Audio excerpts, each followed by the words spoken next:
Hello, and welcome to the MV Professional Solutions Pyramid Plus training platform. We have provided multiple training sessions with online internet access because of the number of requests we have received from multiple parties in Nigeria. Today we're going to be talking about Mortgage Underwriting 101, and this is one of a series of targeted quality training sessions provided by a company for our market.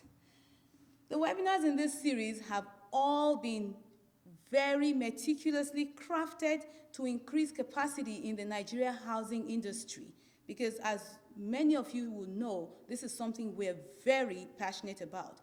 We'll be training to both Nigerian and global standards.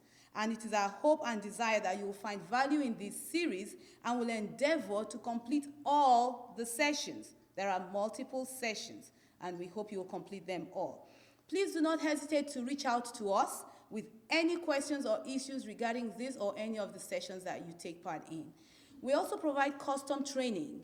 So if you're interested in that on-site training that gives you the interaction, the direct interaction where you can answer unique questions and where you can bring your scenarios and we can discuss them and we can hands-on increase knowledge exponentially, that is by far the best option. If you cannot do that, we have the live stream where we will stream live to your company, and it is, of course, the next best thing if you can't bring us on your site. Finally, we have the webinar sessions, which also will give you a ton of information. At the end of the day, you will take away increased knowledge, you will take away capacity, and we will do block programming of our webinars for companies that have a lot of staff. So, my name is Adenike Fasanya Oshilaja, and my credentials, a few of them are on the wall. You'll see them as we go through the sessions. I have a right to make these training videos available to you, and I'm sure that when you Google me, you will find out why I believe so. You can look me up on LinkedIn, and please feel free to connect with me. I would love to speak with you. So today, welcome to Mortgage Underwriting 101. We're going to go through with a PowerPoint presentation, and I'm going to use that simply as the basis, as the springboard for my training. So, what is the title of our presentation today? Basics of Mortgage Underwriting for the Nigerian Industry, based on global standards plus NMRC guidelines. And this is as of 2017. Most of the questions and most of the things that you're going to learn are across the board. So it wouldn't matter if it was 2017, 2018, 2019. These are the basic principles of underwriting. No matter where you are in the world, you should know these things. Again, my name is Adenike Fasanya, and we're going to jump right into it. I hope you are pumped up. I hope you are energized. I hope you're ready to learn, because we have a lot of ground to cover. I'm going to try and make it interesting. I hope you can follow me as we go along. So who are you? You're an underwriter. As an underwriter, you're a gatekeeper. You're a gatekeeper for your company, because your job is to ensure that you minimize risk for every loan that your company takes and makes to any party that is based on your approval. So it is your responsibility. You have a personal responsibility to access and retain as much knowledge as possible about your field, about your work. So this session is going to kind of merge the Nigerian and the global standards, because remember this, no matter where a loan is made in the world, at some point it is probably going to end up on the global market. Why do we say that? Because you know the word secondary market. Secondary market just means taking that loan out of your company and selling it on a market. That market is usually global. That is why it is so important that your loans not only conform to your company guidelines, but also to your investor guidelines and hopefully to the larger global standards. Then your company won't have any problems when it goes to sell the loans as mortgage-backed securities. Good. So what is a mortgage and what is your part in the mortgage process? A mortgage is a large loan. It's a large loan that is probably going to be the largest loan that your client takes out in their lifetime. And it is typically a loan for a property, which is real estate. And the difference between the mortgage and the regular loan is that the mortgage is secured by that property that the borrower is buying. That mortgage is going to have a term. So it's usually a longer term than the regular mortgage, right? And you're going to charge a fee for that term, for giving that person that money upfront and allowing them to pay it over that long term. The fee you charge is called an interest. And that is what your company makes money from. Your part in that process is to then make sure, take every precaution to make sure that the funds are paid back, and not just paid back, but they are paid back with interest, because after all, that's what your employer is paying you for. So let's look at some mortgage terms, some basic terms. Global mortgage programs. What do I mean by global? This is what you're going to find in the typical world mortgage market. I'm using the US market simply because that's where I operate on a daily basis. So, Fannie Mae and Freddie Mac, everybody hears these names, but these are agencies that back loans. They don't make loans, remember, but they buy loans in the secondary market. So in fact, what Fannie Mae and Freddie Mac do in America is what the NMRC does in Nigeria. So the guidelines will typically almost be the same. So they have multiple loans. We have the conventional loan program, which is based on conventional standards. What does that mean? It can be sold on Wall Street. It can be sold anywhere in the world. The guidelines meet what we call regular conforming conventional guidelines. Now, we have the US-backed loans. The government backs these loans, so the government guarantees them. If the loan is defaulted, the government is going to make it good for the lender. That's what we mean by guaranteeing. So we have the FHA mortgage, which is through the Federal Housing Authority, and we have the veterans loans, which is for those US soldiers that are veterans of US wars, and therefore the government believes they owe them some comfort, and they designed a loan specially for them, which is run through the Veterans Administration.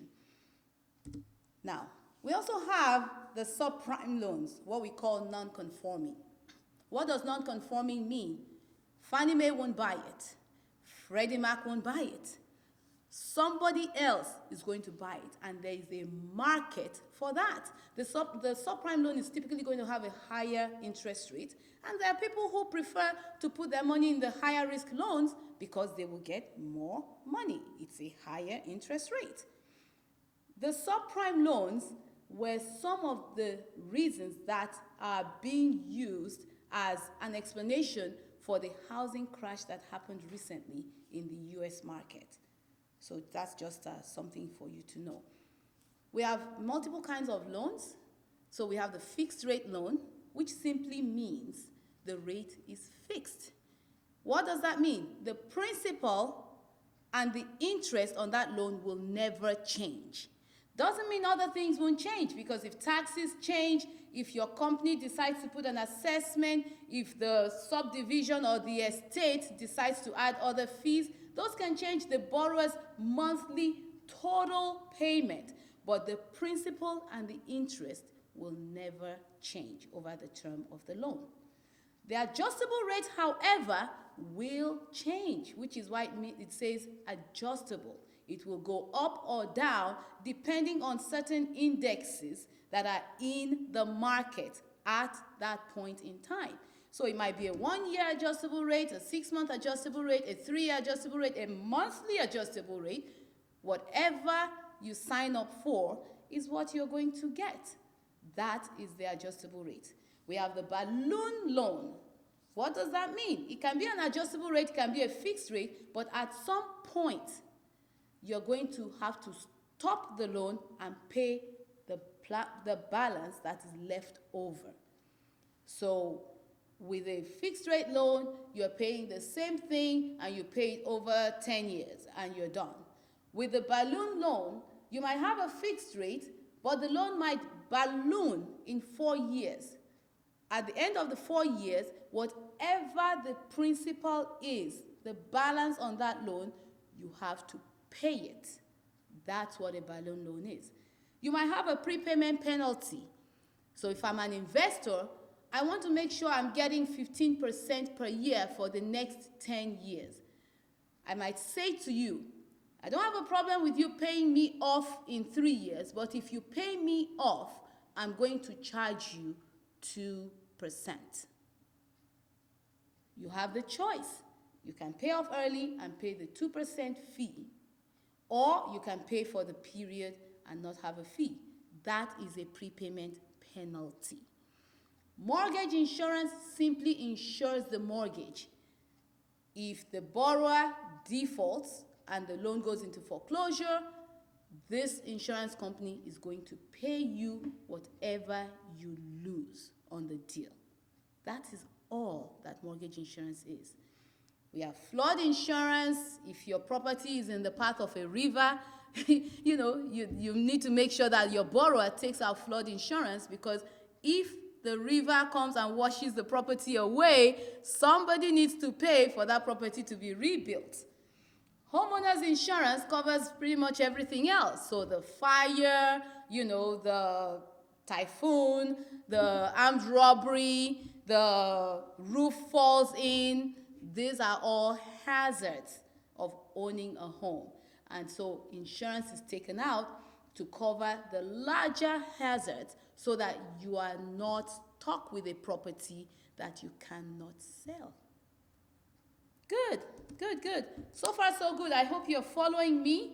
Let's go to the next thing. Real estate taxes. When you own property, you're putting it on somebody's land, on the government's land. The government should be able to say, for putting this property on my land, I am charging you X amount per year. That is a real estate tax, and it should follow property. What is a down payment?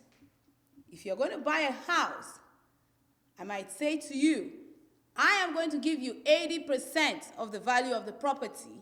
You need to put down 20%.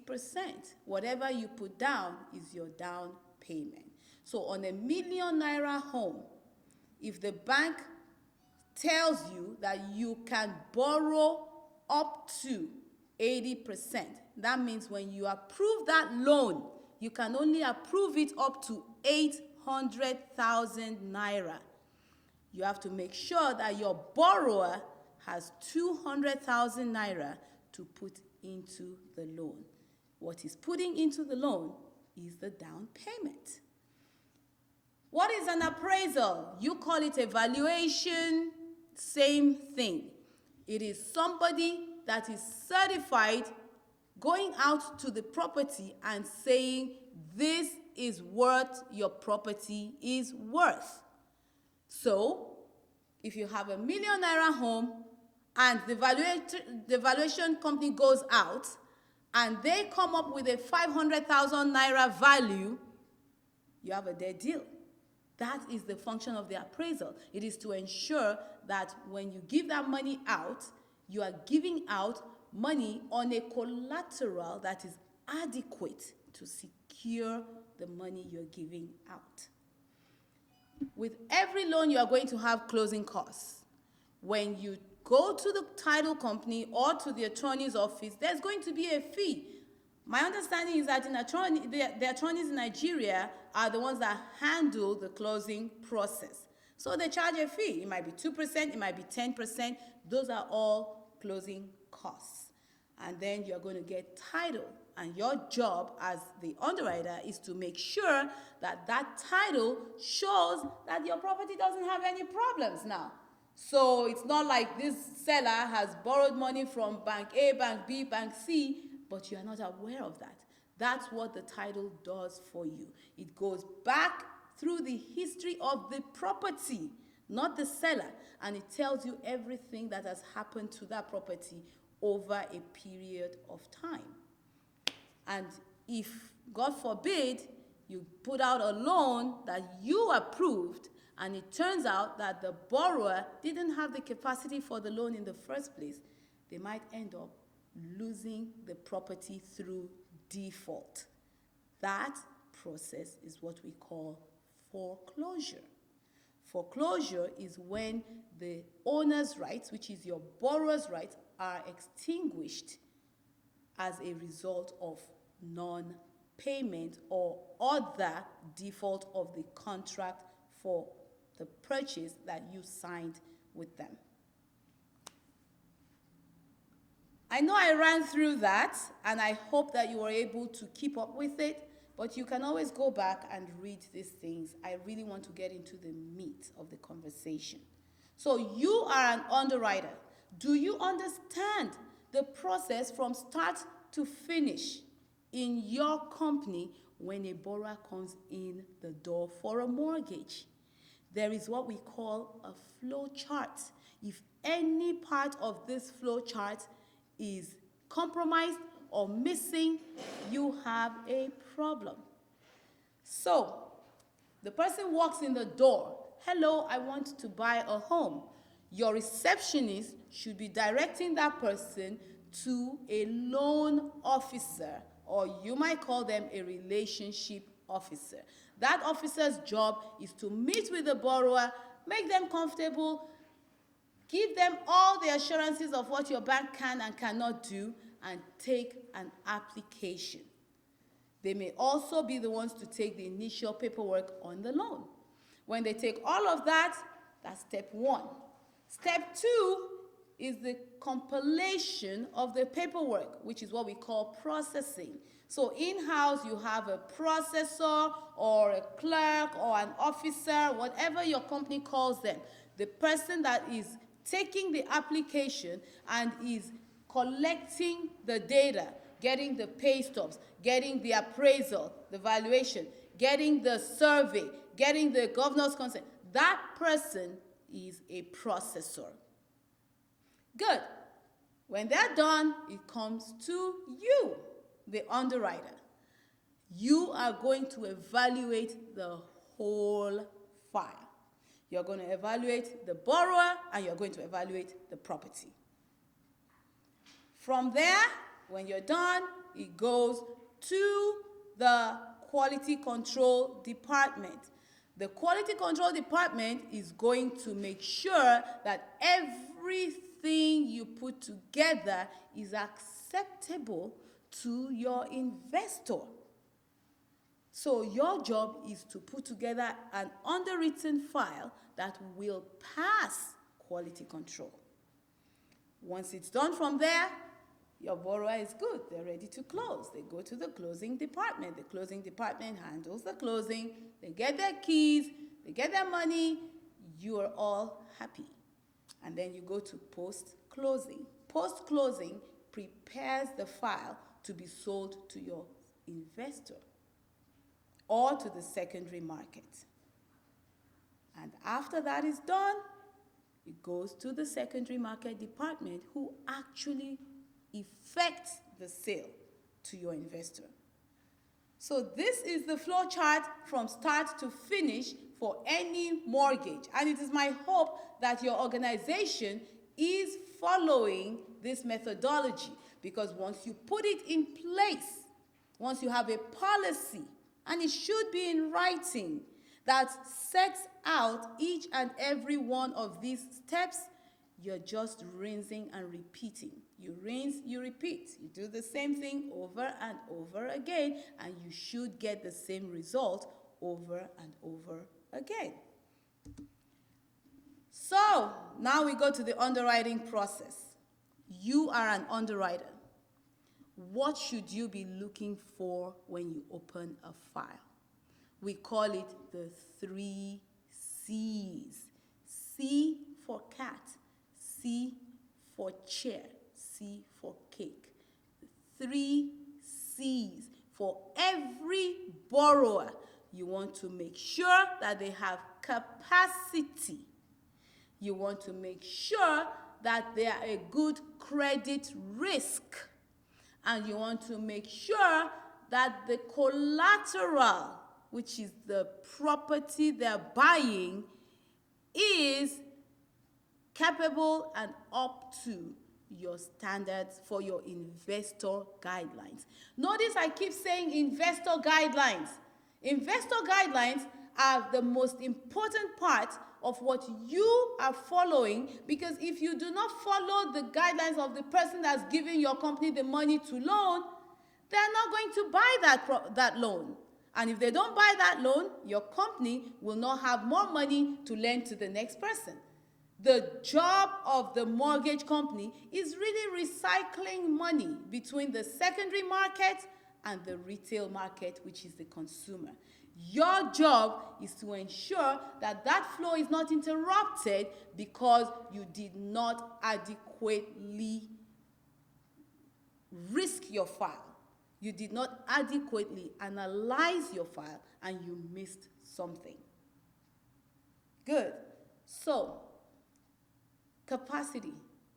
You have to be sure that the borrower is willing to pay and able to pay. 2 things. They have to be willing and they have to be able.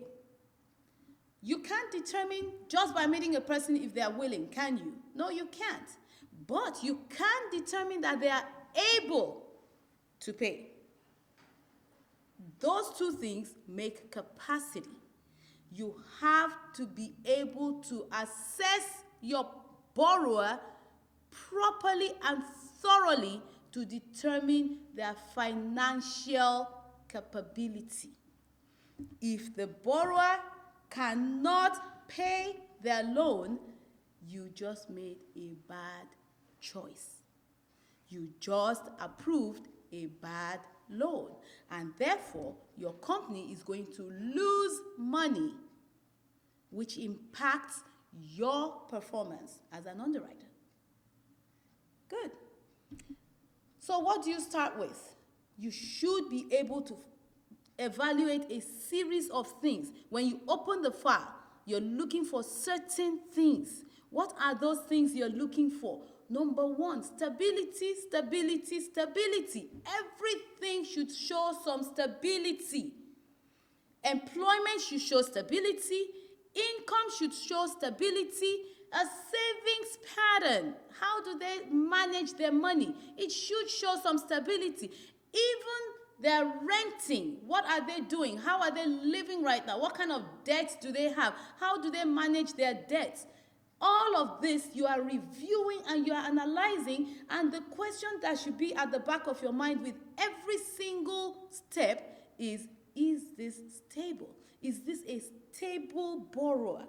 You are looking for a stable borrower who is most likely to take that same stability to the repayment of your loan. Good. You also want to make sure that the property, because that's the only security you have. That is the only thing you can revert to if your borrower does not pay. So you want to make sure that it is adequate for your loan. It has to have good title. You have to be sure there are no liens that you are not aware of. It has to have good value. It has to be worth the money you are giving. Correct? And it has to have good protection. All the insurances that need to be in place must be there. It has to have good viability. If you're giving a loan for 20 years, you need to be sure that that property is going to be standing for 20 years. Otherwise, the collateral might be the problem and not the borrower. And if either one has a problem, you should not be giving the loan. Good. So, what are your usual functions? Verification. You are the first line of defense against fraud. Your job is to take every sheet of paper you have been given and go back and verify that they are genuine and the information contained in them is true. That is by far your most important function. You have to verify their capacity. You have to verify the purpose of the loan. You have to verify their employment, their income, their assets, their credit, and then you take all of that and you match it against the guidelines that your company has been given by your investor. The guidelines that you have been given as an underwriter to say every loan you give should fit this, and this. When you take all your verifications and you match them, if they're a perfect match, congratulations, you can approve that loan and feel confident about it. If they are not a perfect match, it is your duty to ask more questions. You should never, ever, ever sign off an approval on a loan where you have any questions. Because if you do, and that loan goes into default, you are going to be liable for making a poor decision. Remember that your employment is based on the fact that your company believes you have the capacity, you have the professional standards, the professional standing, the training to give a good loan, to give a good decision. So every step of the way, every time a file is given to you, your training should come to the forefront. And you should be making the best decisions that you can for the company that is paying you a check to make those decisions. When you're done with the verifications, you now start to review. You review all the documentation. Remember, first you want to make sure that they are all genuine. That is verification. Analysis is when you are reviewing the information in them to now make sure that they make sense for the loan. So you're going to review the appraisal. We're going to go into appraisal underwriting as one of the sessions in this training module. So when you pick up an appraisal, what should you be looking for? You have to review and be able to analyze the appraisal. When you get the title search, is it a governor's consent? Is it a C of O? Are there liens on it? Is the property even eligible for sale? Is it in a swampy area? Is it in a riverine area? Is it on a hard rock on a hill? You have to know all these things because they are going to make the difference when you start to cost the loan. And when that borrower starts to either construct or live in the property. So you analyze the title, you analyze the appraisal, and you analyze the insurance. You make sure that your insurance is adequate for your property. And you make sure that you are named on that insurance as the primary person to be paid if anything goes wrong with the property. So these are some of the things you review. Then you start to calculate. Calculations are the expertise of an underwriter. So we are going to have a session on underwriting calculations. So you calculate the debt to the income, which is what we call the debt to income ratio. How much is the monthly payment on the house? How much is your borrower's salary? There is a ratio. There is a ratio. So you have to calculate that. Make sure that it meets your guidelines. You have to calculate the loan to the value of the property. So how much are you loaning and how much is the purchase price, and how much is the valuation of the property.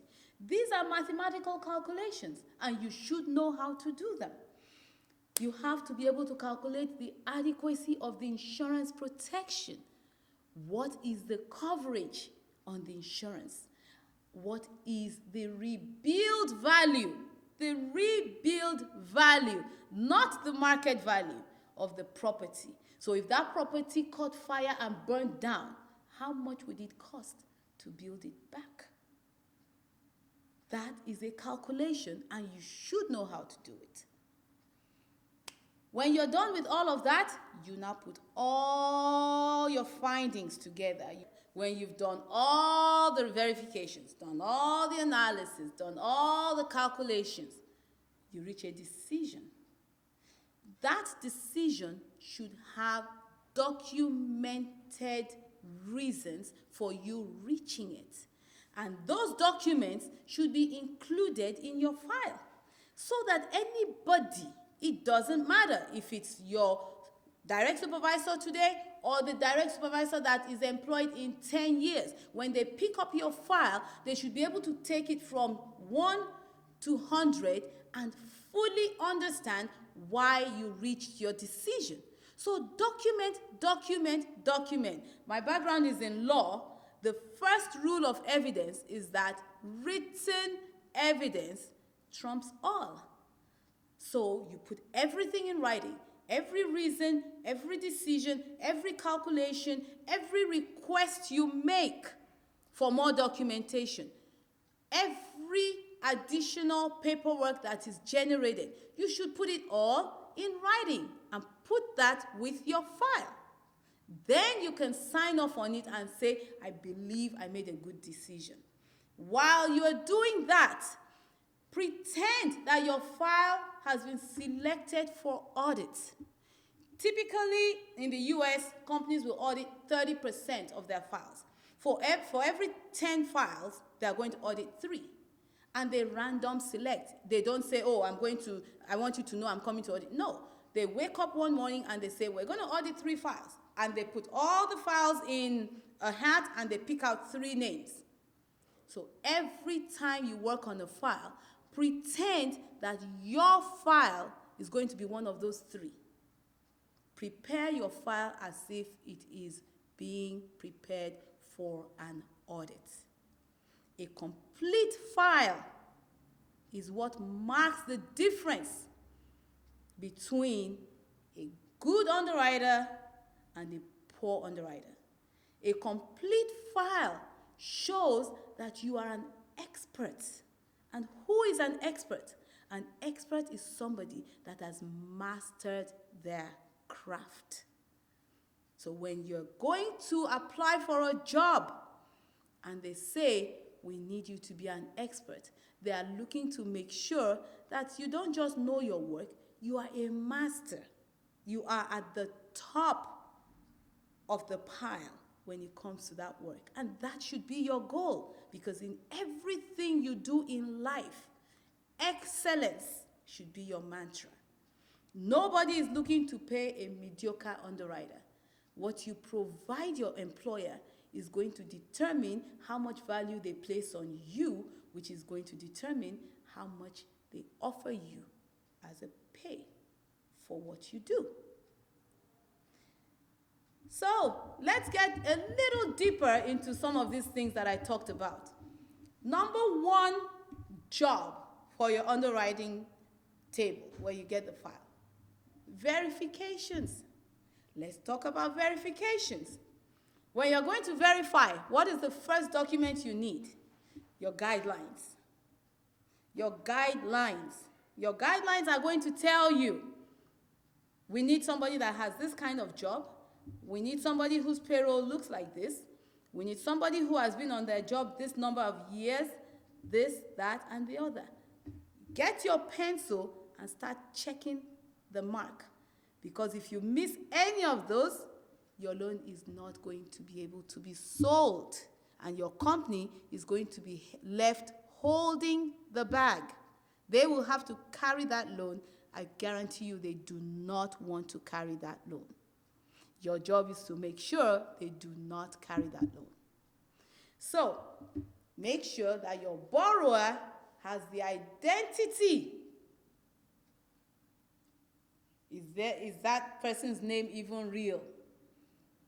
Is it Mr. John Sule that is coming to your company and lying that he is Mr. David Adekale? Make sure that the person is the person they say they are. Make sure that the person is named properly on the contract, on the title search, on the loan documents. Make sure you get the identification. Do your due diligence. Make sure that you verify your borrower. Know your client. Rule number 1. If your borrower is wrong, your loan is wrong. Simple and straightforward. Make sure they have the capacity to enter into a contract. You cannot give a loan to a 5-year-old. You cannot give a loan to a 10-year-old. They have to be of an age that if they sign a contract and they default and you take that contract to court, they are legally responsible and able to have signed that contract. Good. Number 3, they must have sound mind. They must have sound mind. You cannot give a loan to somebody that is senile. You cannot give a loan to somebody that has Alzheimer's. You should have some guidelines. And you must make sure that your borrower has sound mind. Because if they do not have sound mind, guess what? They lack capacity, legal capacity. They can sign anything, you cannot hold them to it. They must have legal status. If that person is not a citizen, not a resident, does not have some legal paperwork for being in your country, I don't know that they can buy. And if they cannot buy and you sell to them, you will be left holding the bag. And your investor is going to have a decision to make, and it will usually be no. Let's go to the next item to verify. The purpose of your loan. What is this loan for? Is it for a purchase? Is it to refinance a property that has already been purchased to get a lower rate?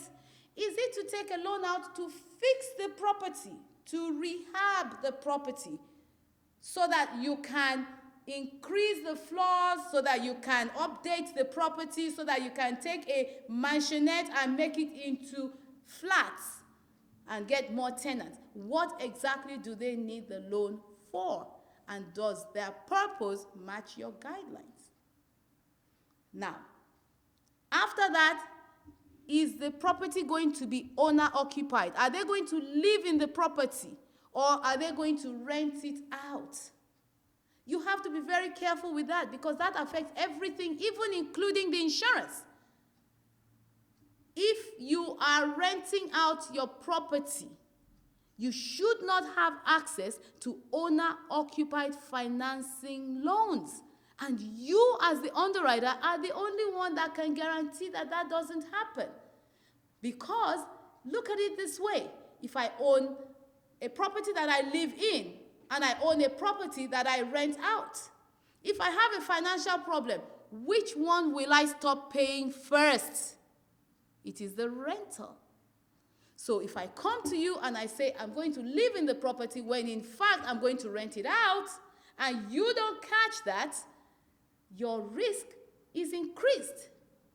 You have increased the company's risk regarding that loan. Good. Is the property urban or suburban? Is it in the city? Is it in Victoria Island? Or is it suburban? Is it in Ikeja? Or is it in Ikorodu? All of this will affect value because of what we call location. So if it affects value, When you're looking at that appraisal, you want to make sure that the properties that the appraiser uses to compare with your subject property to bring up a value is not in the wrong location. If your property is in Ikeja and the valuer is using property in VI to determine a price, your property is overpriced. Your property is overpriced. If your valuer is using your property, which is 100 years old, and is comparing it to new construction, even on the same street, your property is overvalued. This is why I said we are going to train on appraisal valuation, so that when you open that appraisal, you can pick it apart and say, no, I'm not going to accept this appraisal for this reason, this reason, this reason. That is expertise. That is the difference between a basic underwriter and an expert underwriter. So now, let's go to the issue of employment. What does your borrower do? Who does your borrower work for? Is your borrower self-employed, which is the non-formal income market? Or is your borrower employed by the civil service, which is the formal income market? Or by Shell, or by UBA, or by Cadbury, or by Lever Brothers? Any employment where the employer gives a monthly salary is formal employment. On the other hand, if your employer works for Mr. James Trading Companies in Alaba Market, and he gets a commission every time you sell. If you sell 1 million, I will give you 10,000. That is non-formal. Rule number 1, you need to know how your borrower gets paid and who your borrower works for. Make sure that they fit your investor guidelines. Now, how long have they been on the job? That is an issue of stability. In the US, the typical term that we want to see on unemployment is 2 years. If you have not been on the job for 2 years, we do not really consider it stable, unless you are in that same line of work and you changed employers and you're still doing the same thing and still getting paid the same way. Otherwise, the income is not stable. When we do the maximum advanced underwriting courses, we will go into real detail on this because it can make or break your loan. It can be a red flag as to whether this borrower is going to continue to have capacity. Remember, it's not that they are not willing. They may be willing to pay, but if they have job problems, then they will not be able to pay. And that affects the viability of your loan.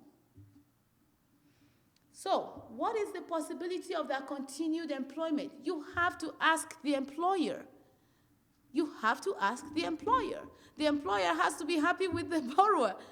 If your employer is telling you in their verification of employment that this borrower, has attitude problems and his supervisor is not happy with him, why would you give that person a loan? You have to do your due diligence. How long have they been on the job? Obviously, the longer you've been on the job, the more stable, the more likely the possibility that your employer is happy with you. Otherwise, you wouldn't have stayed on the job that long. So you do your due diligence in that area. You have to review the letters. You have to review the pay stub. You have to ask more questions if you need to. That is the only way you're going to get to the real story about who this person is and how they make their money. You have to look at the income very carefully. How do they get paid? Do they get a pay stub? A pay stub, which can also be what you call a check, an income letter, direct deposit, whatever it is. There should be documentation for that the borrower can provide to you that will tell you how much they get per month. Are they paying any taxes? How much they pay per month? Do they have any debt being deducted apart from their housing? So if they bought a car, if they bought other land, if they bought a plane, is there anything else being deducted from their income? Because if it is being deducted, you should deduct it because it's going to affect your loan. So don't just take the salary and say, oh, Mr. Ojo says he makes 3 million a year. What if Mr. Ojo is paying out bills of 1 million a year? Effectively, Mr. Ojo makes 2 million a year. And 2 million a year is what you should be using to pre-qualify him for the loan that you approve. This is why, again, verification is so important. Then we're going to verify the assets. How much does Mr. Ojo have? If Mr. Ojo is buying a 10 million naira home and your guideline says he has to put down 30%, he needs to have 3 million naira for down payment. However, in addition to the 3 million naira, how much else does Mr. Ojo have in the bank? He needs to have some reserves. Typically, we want to see 2 months, 3 months, 6 months of reserves, depending on the loan profile. When I say 2 months, 3 months, 6 months, that is of the mortgage payment. So if his payment is 50,000 naira per month, you need to see an additional up to 6 months of 50,000 naira per month, which is 300,000 naira per month.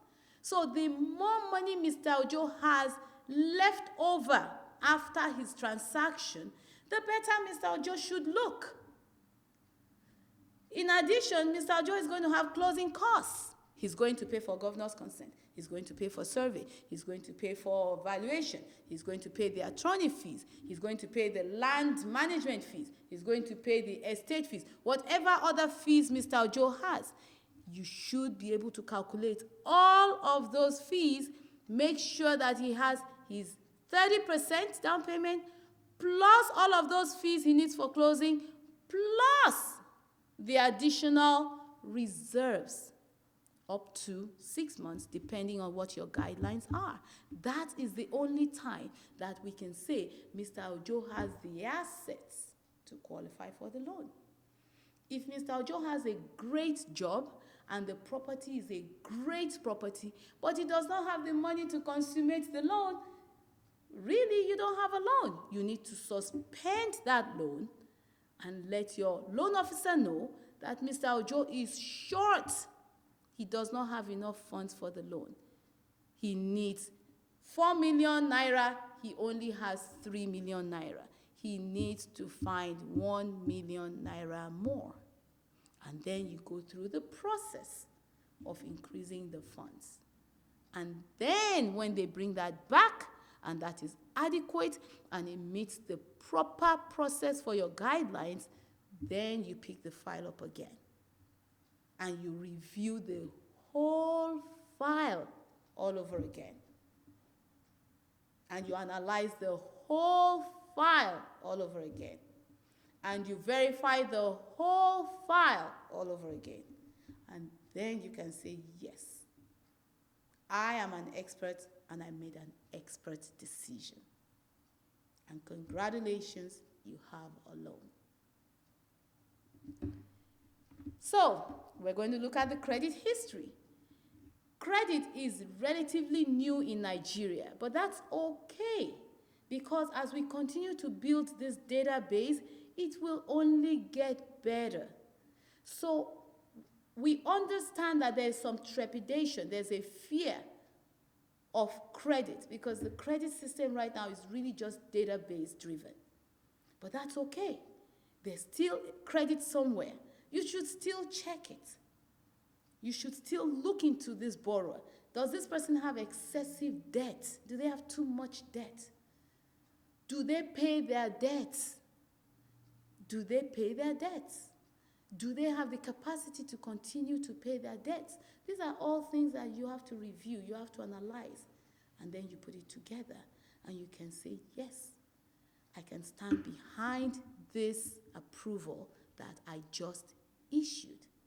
If you are not willing to stand behind your approval, you should not sign off on it. Do not sign off on an approval that you are not 100% confident in. So, let's go into the analysis part of it. When you pick up that appraisal, don't just look at the value. Forget value. Don't look at the value at all. The first thing you want to look at, is this our property for real? Is this our property? Does this picture of the property match the picture that our due diligence people have? Did somebody drive by the property from your bank and take a picture of that property? Is it the same property? Is it the same address? Is it the same address? Is it number 5 Bode Thomas Street, Surulere, Lagos? Or is it number 5 Bode Thomas Street, Victoria Island, Lagos? Make sure you have the right address so that you are not loaning on the wrong property. Because if you do not have the right property, you have zero security. There is nothing to take if that person stops making payments. So make sure you have the right address. Your legal description. How is the address described by the government in your paperwork versus how does it show up described by the government when the attorney does their search? They better match. Down to every period, every comma, every colon, every single punctuation mark. Make sure they match, because when you go into court, it could be the same address, but if the legal description is wrong, remember, the address is not the legal identification of the property. The legal description is the legal identification of the property before the courts. So you can't go to court and say, but my lord, the address is, the court does not look at address. The court looks at the legal description, because the court is a legal entity and you are asking, when you go for a foreclosure, for a legal relief. Make sure that your property is the correct property. Then you can start to look at the value. Then you can say, okay, my loan is for 10 million. Is the property worth 10 million?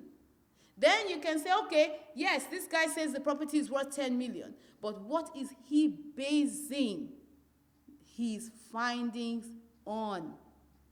And then you start to look through page by page, page by page. If anything jumps out at you that makes you feel uncomfortable, stop and ask for an explanation. They must supply you an explanation. They must supply you an explanation, because remember, the valuer is also certified.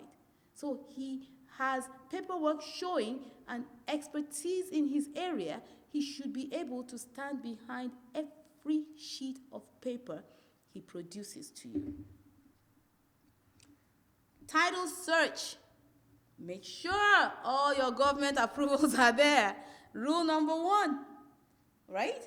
Because if your property is sold and the government did not give consent, or the government did not give authorization, or it is in a zone that the government has earmarked for a different development, you are not only going to be fighting that borrower, you're also going to be fighting the government. Your employer is going to be very unhappy with you. So make sure to do your due diligence. My hope and my expectation is that you also have a legal department, and they should be able to also review these so that you have multiple sources of analysis, which further reduces risk. But do your part, because again, you're putting yourself forward as an expert in your field. You're saying, I'm an underwriter. So you should do everything that your job requires of you. Good. Are there any violations? Is the property earmarked for destruction? Is there a government highway that has been earmarked for that area, and the government is going to come in and use eminent domain and take that property and break it down, and all of a sudden you don't have a property anymore? You have to look for each and every one of these things. This guy used this same property to take out 3 loans, and he's only telling you he took out 1. Because remember that your loan is going to be in order of priority of the date of recording. So if he took out a loan in 2001, took out another loan in 2005, took out another loan in 2010, and he only tells you about the loan in 2010. If you give him money, the loan in 2001 is going to come before you. The loan in 2005 is going to come before you. So if he defaults, they will get paid first. If there's any money left over, which is very doubtful, that's all you will get. Your employer will be very unhappy with you. Then we talk about the insurance. The insurance has to be adequate. And not just the home insurance. The mortgage insurance has to cover the mortgage. So if you are loaning $800,000, your mortgage insurance should be for at least $800,000. If you are loaning $800,000, your homeowner's insurance should be for at least $800,000, but actually better, it should be for enough to replace that property, especially in this market. Because when prices decrease, it does not mean that the cost of construction or reconstruction has decreased. So, you built the house for $2 million, you were selling it for $2.5 million, and that was great. All of a sudden, the market crashes. You're now selling that same house for $1.5 million.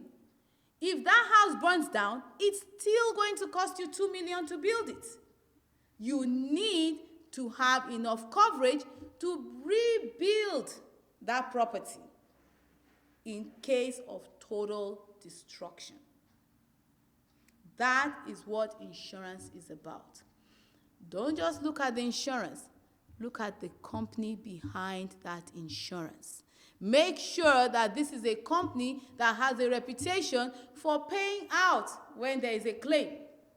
So you can't just go and bring insurance from some under the staircase company and think that that is going to be acceptable. You want to make sure that the company is reputable. Now, you see all of that. Remember this, an insurance is a contract. In order to maintain that coverage, the borrower must pay the insurance company a fee, which is called a premium. Make sure that premium is paid, because if he defaults on the premium, the insurance is cancelled. If the insurance is cancelled, you have no more coverage. If anything happens to that property, zero is what your company is going to get. Your job is to make sure that all of these things are set in place to start off properly, so that then the management team, the people that day-to-day manage the loan, will be clear as to what they should be looking for. You are the setter. You set this process. You set this loan to start this flow, and you should set it up to flow smoothly through the term of the loan. Good. So now let's talk about calculations. I'm going to use Fannie Mae as an example here because, again, I'm in the US market, and Fannie Mae actually has evolved into probably the global standard. So I'm going to use that versus the NMRC, which is technically the Fannie Mae of Nigeria. So, Fannie Mae requires that you can spend up to 45% of your income on your total formal debt. When I say formal debt, I don't mean like your phone bill, your light bill, your gas bill, your cleaner, your houseboy. No. We mean formal debt like your mortgage, like your credit cards, like any bank loans, like a car loan. Those are the debts that are involved in calculating the debt to income ratio. Fannie Mae will allow 45%. What does that mean? If your property is 100,000 naira, Fannie Mae will allow you to spend up to 45,000 naira for your mortgage payment total, including insurance, including taxes, everything, plus your car loan, plus your personal loan, plus your credit cards. Everything should not be more than 45,000. NMRC allows you to go up to 50%.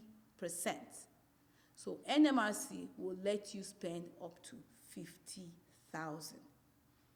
Make sure that your calculation is correct.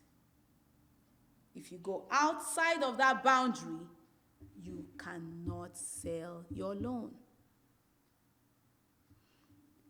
The loan to property value, if you're loaning 70%, that means if the property is 100,000 naira, the maximum you can allow that person to borrow from your bank is 70,000 naira.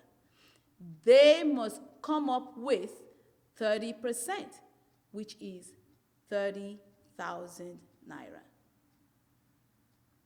I hope we're clear on that. Make sure that your appraisal is from a reputable company. And then you also calculate your insurance. Make sure that you have enough insurance for the property you are giving the loan on. These all have calculations, mathematical calculations. You are expected to know them as an underwriter. We're not going to cover that in this course, but when you come back for the advanced underwriting class, you will need your pen, you will need your paper, you will need your calculator, because I am going to take you step by step through every one of those calculations.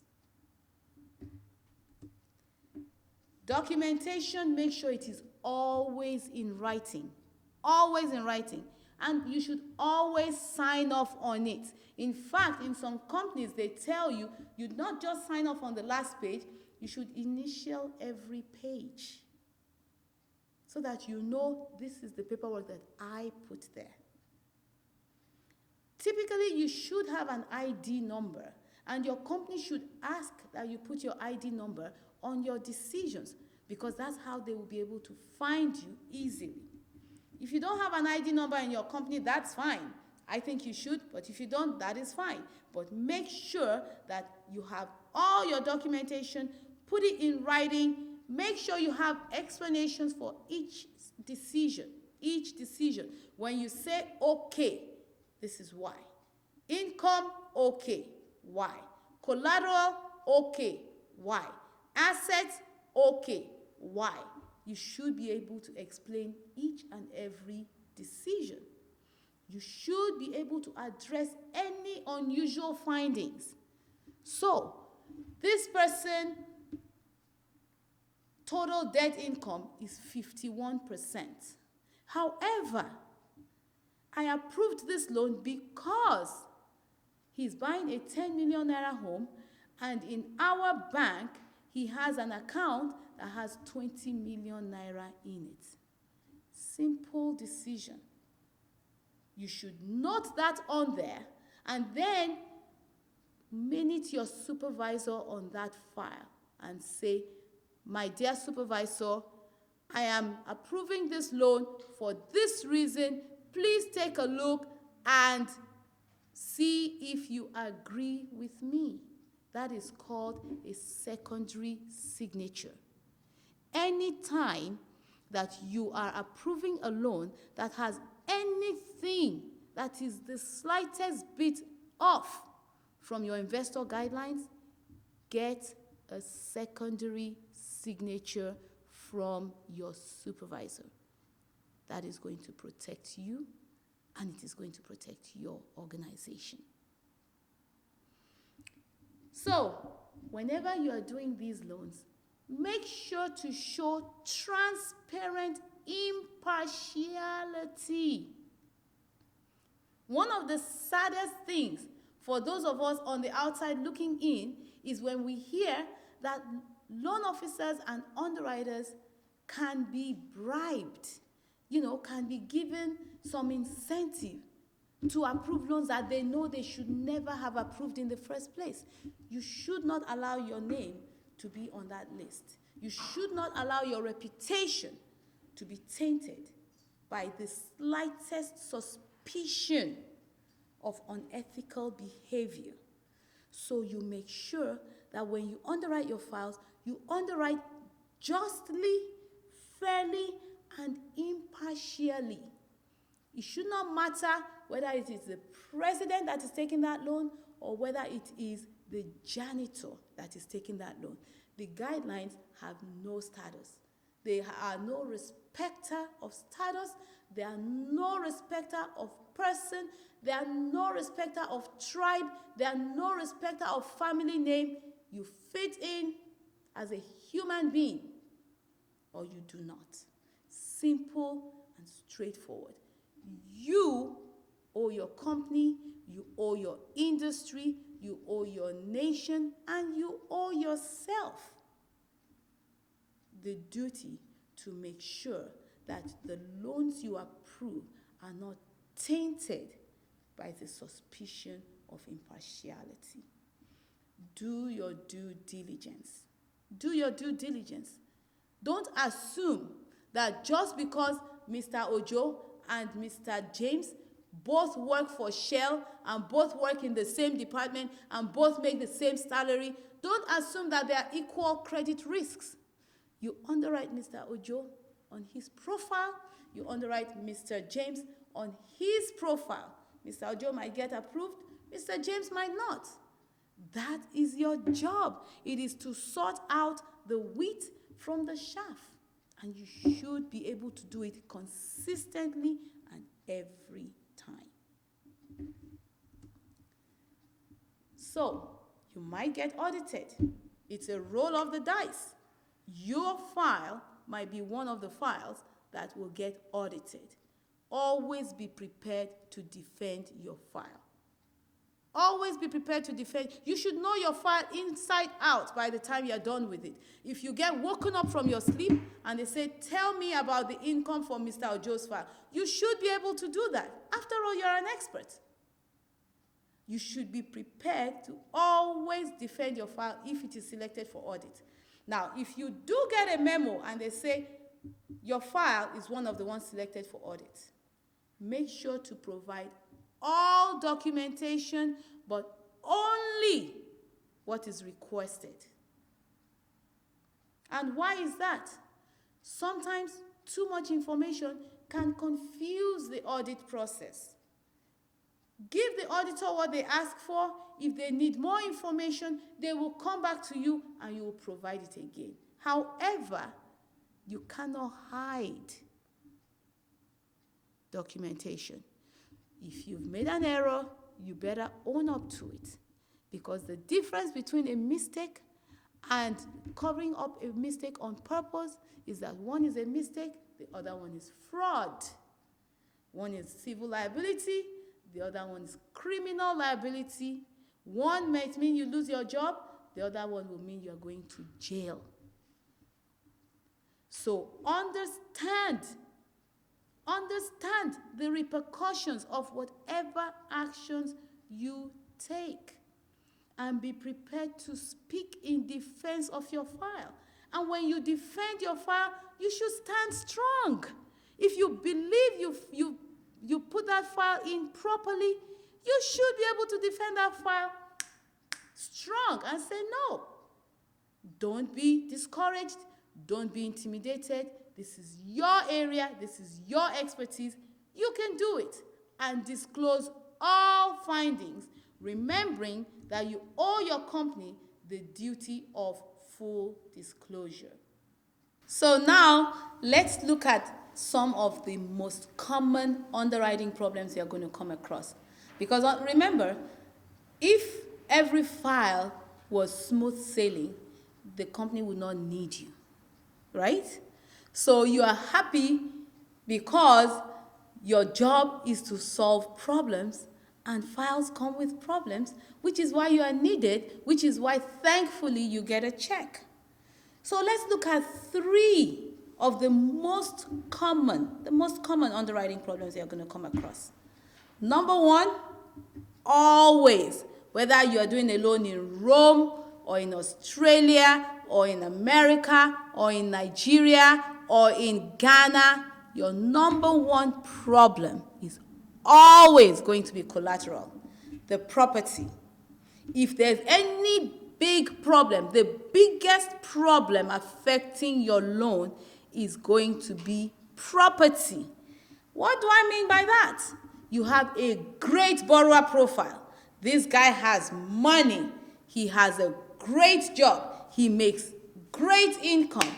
The title is fantastic. The property is in great condition. If your appraisal comes back and it is not worth what he's paying for it, there is no room to wiggle. You have a dead deal. It is dead. Don't bother.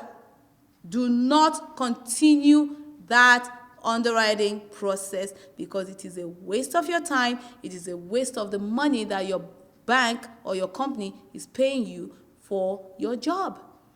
If the property is not worth what the buyer is paying for it, there is no deal. Unless the buyer loves that property so much that he says to you, I know this property is only worth 7 million. I know that my contract is for 10 million.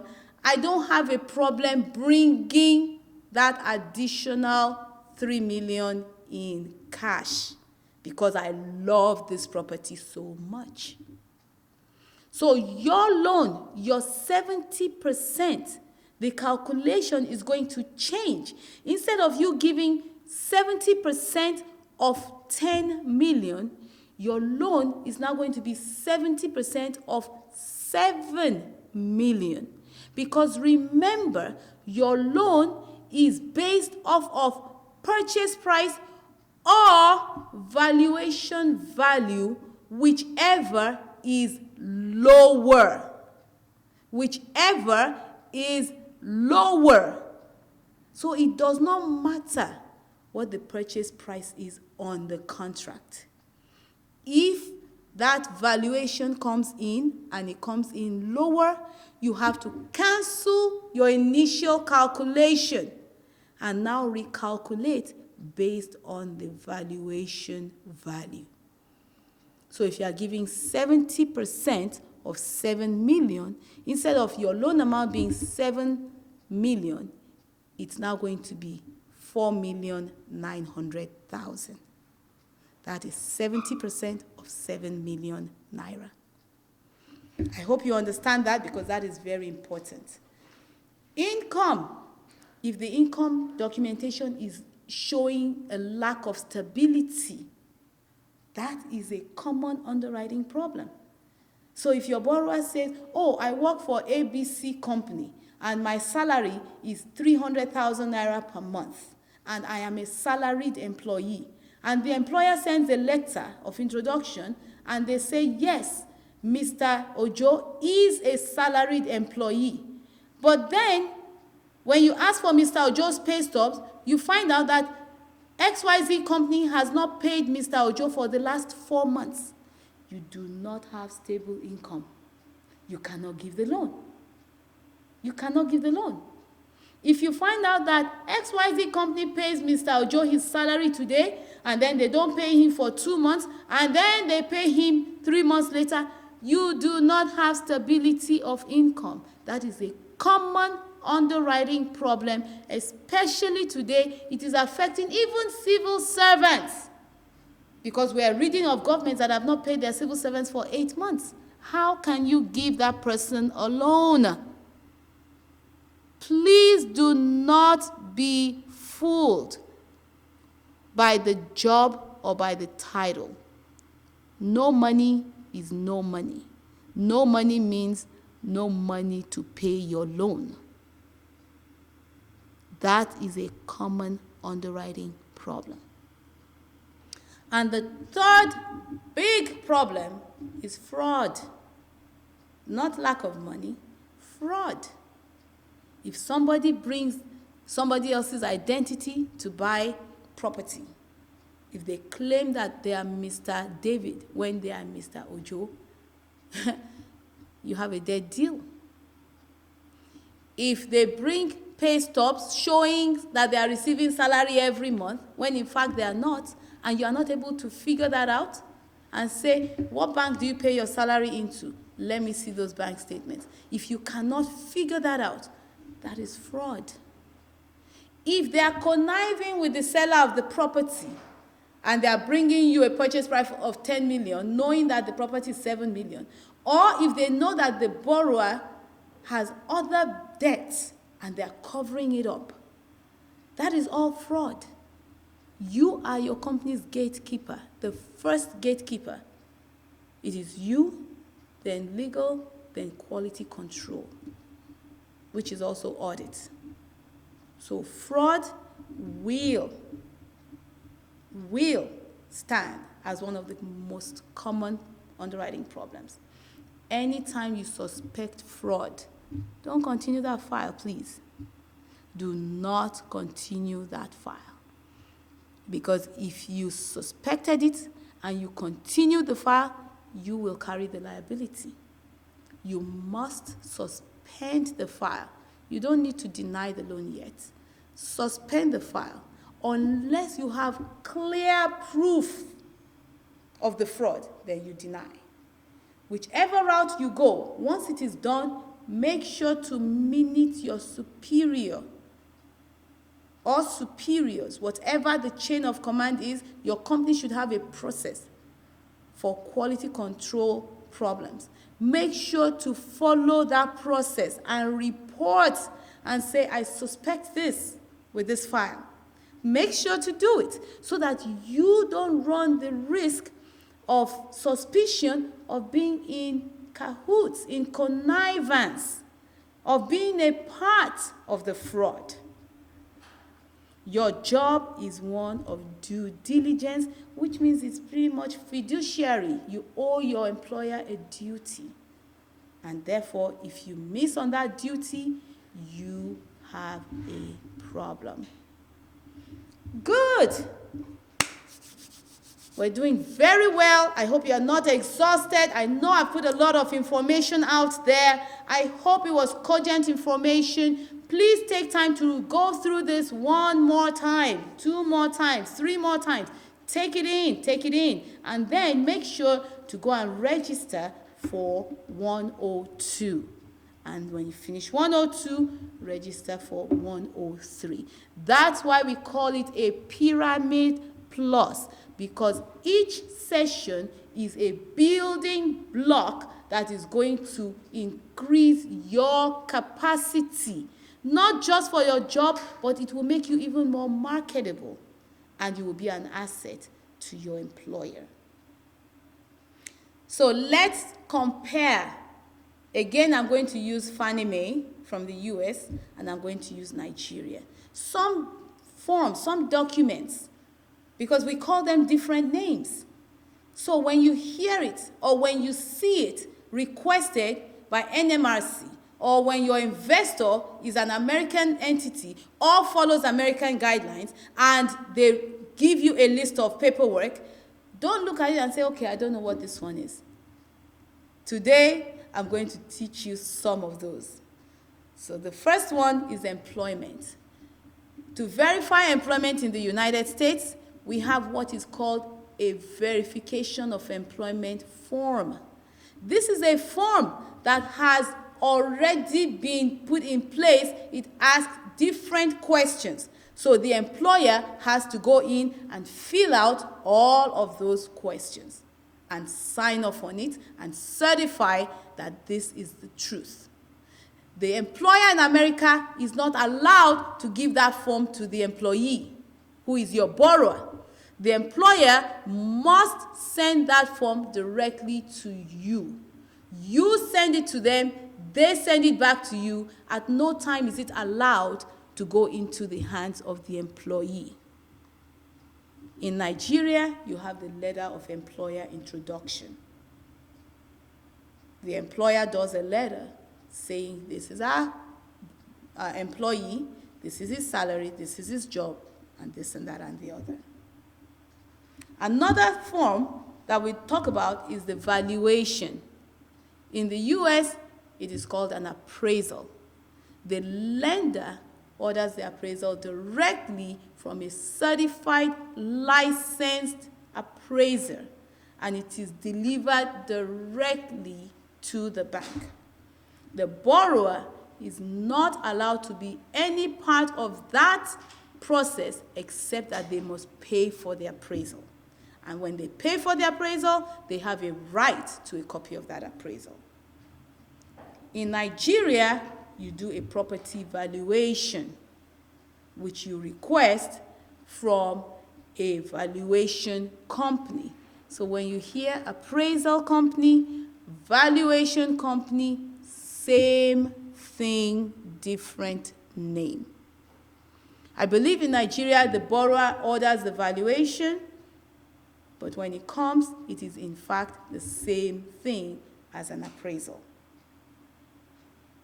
Income. In the US, we ask for pay stubs for the last 30 days. So we're looking for 1 month of pay stubs to verify employment. In Nigeria, you're asking for 3 months of pay stubs to verify employment. Please understand this.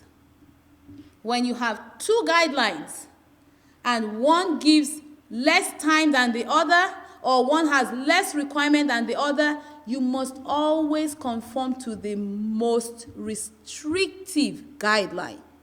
What do I mean by that? The US, who might be your investor, is asking for 1 month of pay stubs, right? But your national guidelines or your NMRC guidelines or your company guidelines is asking for 3 months of pay stubs. You should get the 3 months, because when you get the 3 months, it will meet both guidelines. But if you get 1 month, you are going to miss the other guideline. So every time you get 2 guidelines that are differing, always confirm with the one that asks for the most information or the most documentation, because then you will be certain that you met the guideline for A and you met the guideline for B. I hope that is very clear. Assets. In America, we ask for 2 months of bank statements. In Nigeria, you ask for 6 to 12 months of bank statements. Again, make sure you get 6 to 12 months so that you automatically do have the 2 months. Make sure you get the most recent bank statements. So don't allow them to bring you bank statements from 3 years ago. You need the last 6 to 12 months, the most recent. Every time you request documentation, you make sure you are getting the most recent, because after all, you are trying to determine the borrower's profile as of today, correct? So you don't need documentation that is already expired. Mortgage insurance.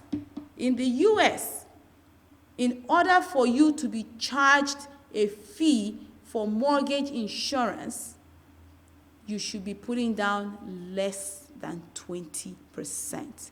Because remember, mortgage insurance does not protect the borrower. Mortgage insurance protects the loan for you, the lender. So that if the borrower defaults, the mortgage insurance company will pay you Whatever the difference is between what you're able to sell the property for on auction and the balance of your loan. So, in the US, we believe that if you put down 20%, you do not need mortgage insurance, because when that property is auctioned, the chances are very high that there's going to be enough money from that auction to cover the bank's loan. In Nigeria, you get mortgage insurance on all loans, regardless of your down payment. Now, let me backtrack in the US, because when you have a government loan, again, because you are putting down less than 20%, you may get mortgage insurance throughout the term of the loan. So it depends on which type you get. But in Nigeria, you get mortgage insurance regardless of the fact that you're putting down 30%. Let me explain why this happened, because this is one of the biggest issues that people in diaspora have with getting mortgages to buy property in Nigeria. They say, why should I have to pay mortgage insurance when I'm already putting down 30%? That is technically because the Nigerian mortgage system has not developed enough to where there is global confidence in investors. So in order to attract investors, the investor is saying, I need to be given comfort throughout the life of my loan. It's either you say yes and you get their money, or you say no and you don't get the money. Whoever pays the money dictates the tune. But we are so proud of what we're seeing in Nigeria today, because we know that it can only get better. Remember that the US system did not happen overnight. This system has been in place for over 100 years. So they have earned that right. Nigeria needs to do its work and earn the same right. And we wish you the very best as you go, which is why we're doing what we're doing. We believe that by training you to these standards, it is going to increase that comfort, because you are going to produce consistently better files. So, we talked about the debt ratio. In the US, the debt ratio total is 45% of your income. In Nigeria, it is 50%, depending, again, on which program you go up to. So it is up to 50%. So it might be 33%, it might be 40%, it might be 41%, but the maximum is 50%. Down payment. There are loans in the US that you can get for zero down. No money down. No money down. In Nigeria, typically, the minimum is 10%. I believe in a lot of companies, you have to put down 20 or 30%. So the minimum down payment in the US is 0%. The minimum down payment in Nigeria is 10%. Wow, we've come through a lot in this session. This is an introductory session. So remember that this is basic stuff. This is information that you're supposed to know day one when you are employed. This is basic underwriting. So I hope that you understand that the next class you sign up for with us is going to be more technical. Because again, with our pyramid product, our training is designed to start from the most basic and build up in technical advancement to the most technical. By the time you go through our sessions, if you are privileged to go through the lot, to go through every one of our sessions, you will be an expert. Your company will have invested in you properly, and your company will get the benefit of the increased learning of the increased capacity. Remember that your job is the most critical part of the mortgage process. Your job is critical to establishing what Nigeria is looking for: a stable, a profitable, and a progressive, forward-moving, forward-thinking, forward-achieving mortgage system. Without a good mortgage system, the housing system will fail. You are your company's gatekeeper. You ensure that the money is recycled. You ensure that the money goes in and goes back out for the next borrower, which in turn expands mortgage provision. So you are in charge to enable the expansion of home ownership in Nigeria. You expand the capacity, the ability, the possibility of somebody being able to be a home owner. And therefore, your organization expects excellence from you. Not once in a while, not 2 times a day, but on every single file. Your company expects excellence on you. If this loan is for an entity, your company expects excellence from you and from that entity. If this session you are watching has been paid for by your employer thinks enough of you to invest in you. Their expectation is to get good returns. I hope you have learned something today. I look forward to seeing you the next session. Remember, go right away and sign up for it. I promise you, this is nothing. This is just scratching the surface. By the time you go through all of our sessions, you will be a changed underwriter.